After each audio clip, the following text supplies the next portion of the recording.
Hi, welcome back to a brand new video of the Targeted Individual Program, Targeted Individual Experience.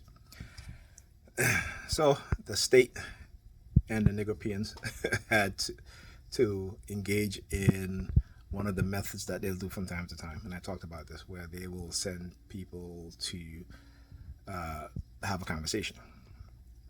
Here's the thing, uh, they understand that I'll have conversation when it comes to exposing what's being done, right? When it comes to exposing the cognitive warfare. So when the brother said to me, "Hey, what's up?" and what have you, we went talking for a little bit. They start talking about STDs and shit like that, and and these young guys out here. Let me tell you, I tell them, I said, you guys need to go do some research. I mean, our young people, and one of them is not even that young, okay, but our young people are severely lacking in information.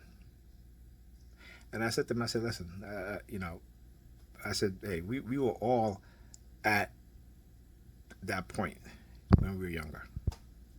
Okay, so I'm telling it to you. I said, I'm telling it to you, my young brother. You need to stop speaking anecdotally, right? And go and do some research. Okay? Don't just talk just to talk, right? And I said to him, I said, you have to be. We all have to raise our level of consciousness, and I know it's hard. And so I told him, I said, go and Google cognitive warfare. Okay?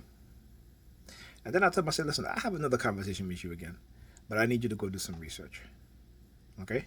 And then they send a Bible thumper, so we walk over. They call me. We were having a discussion, and I was he was talking about literally, and I'm like, listen, nobody takes their religious belief literally more than people who believe in religion, whether it be Judaism, Islam, Christianity. Okay, they all take that shit literally, right? So then these young guys.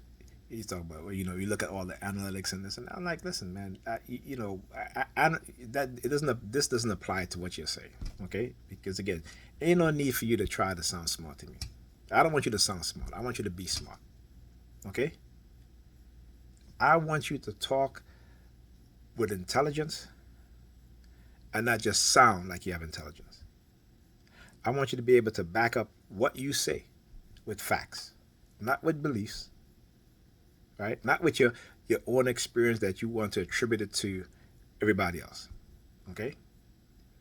Now, when I speak about my experience as a TI, I'm speaking about my experience. I don't say everybody go through this, whatever, whatever. I keep it in the realm of this is my experience. That's why I said, welcome to the Target Individual Program. Welcome to the Target Individual Experience. Because it's my experience as a TI. Right? So anyway, so this young guy religion, he's like, oh man, I got you. I'm like, you ain't got nothing. Okay. So I gave him he's talking about, we were talking about allegories, right? And I said, a lot of Christians don't read their Bible. Okay. A lot. And if you're a Christian watching this, go and watch Dr. Ray Higgins and his seminars. Not his seminars, but his speeches. Okay. But he points out to you in your very own Bible, it's telling you that these things are allegory. Abraham, all that stuff, allegorical. Right? But religion has, like I said, religion binds your mind.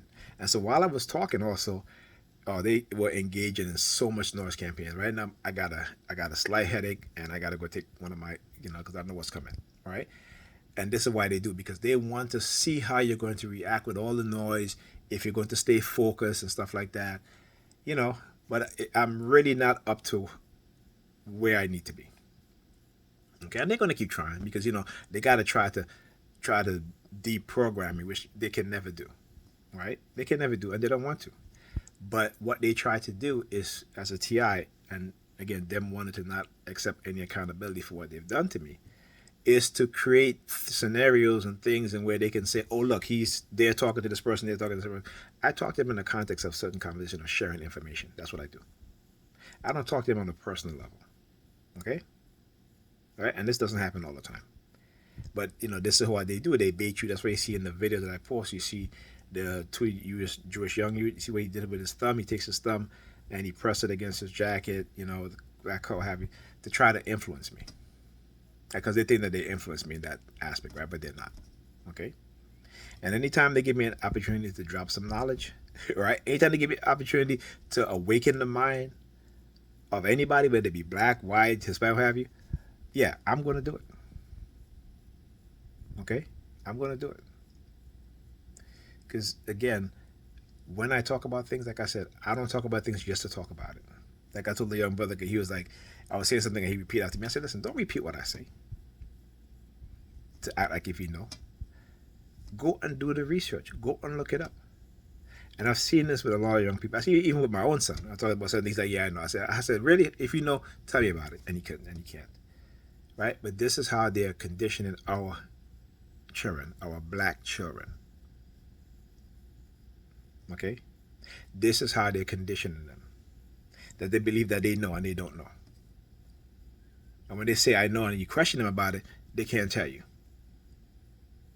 This is the cognitive warfare that is being done to our children.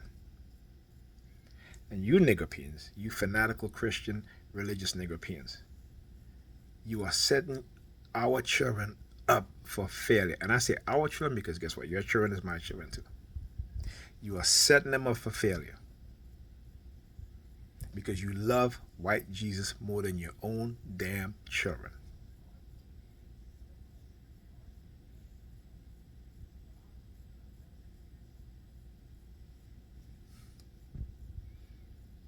Anyhow, I'm so, it disappoints me when I hear these young brothers speak and it's like, I'm like, what happened? There is no, and again, this is why they removed the black leadership in the black community, particularly black male leadership. That's why they took the black male out of the house. It's the black male leadership that they fear. Why? Because they are afraid of the next generation of children raising their level of consciousness. Okay? That is what they're afraid of. There was a white guy who was sitting down. I'm just like, you listening? And we were talking about, I said, just like you have white Americans, right? So white Americans, you see them, particularly the MAGA kind, they're like, this nation was founded on Christian principle. The immigrants that come here know more about American history than they do. America was not founded as no Christian nation. The first group of people that came to America from Europe, white people from Europe, it wasn't the most highly respectable, right? It wasn't no aristocrats, right? It wasn't no well-to-do off people in England, okay? But it was the vagabonds on the street that they kidnapped. It was those in the asylum that they put on ships and brought over here. Okay? It was those that was in the prison that they emptied out the prison and shipped them out here. They wanted to get rid of them. The undesirables within the society. Okay? The uneducated. The disease infested. The criminally insane. This is why white people in America could do what they've done to black people. And to, whether it be in the Caribbean, whether it be in South America, because we have not been taught their personality traits. We have been lied to. Even they themselves have been lied to. White people like this. And like I said, the term white people was an invention that was created by the wealthy elites. Okay, before that, they were Europeans and they were Africans that came by way of Europe. They were in Europe. Okay? And the Africans were also indentured servants. But remember, there's a pivotal point. Okay, you can go and read Beverly D'Angelo's book, The Invention of White America. The Invention of White People. It wasn't until Bacon Rebellion. Bacon Rebellion is when you had the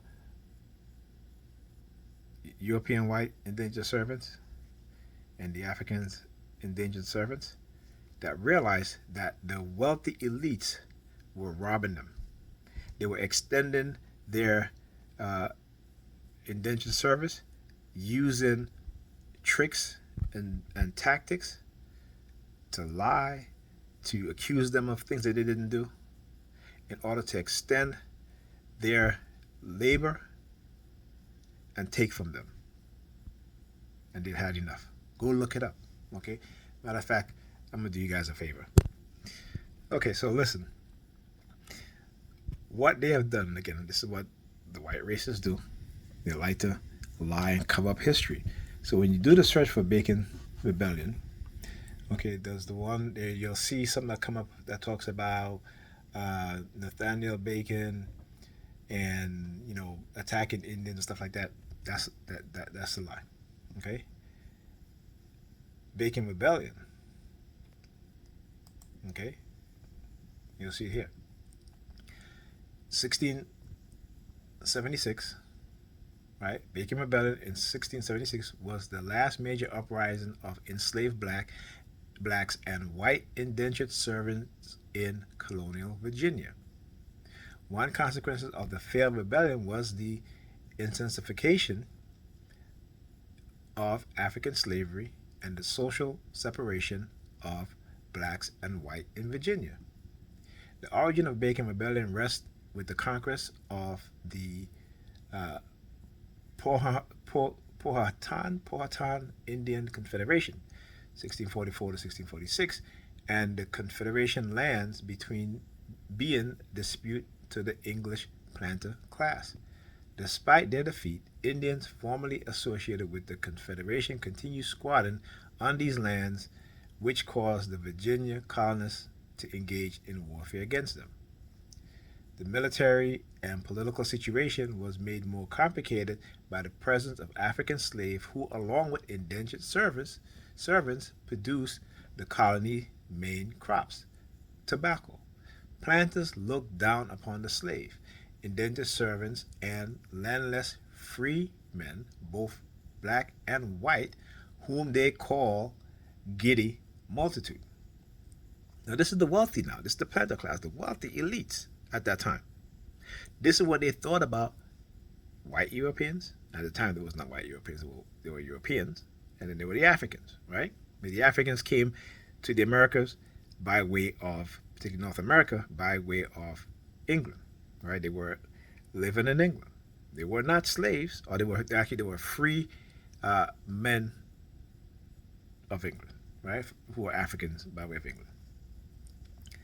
Okay, so the two main antagonists during the rebellion, Virginia colonial governor William Berkeley and landowner Nathan Bacon, who was related by marriage, were both purchasers of former Powhatan land near Jamestown.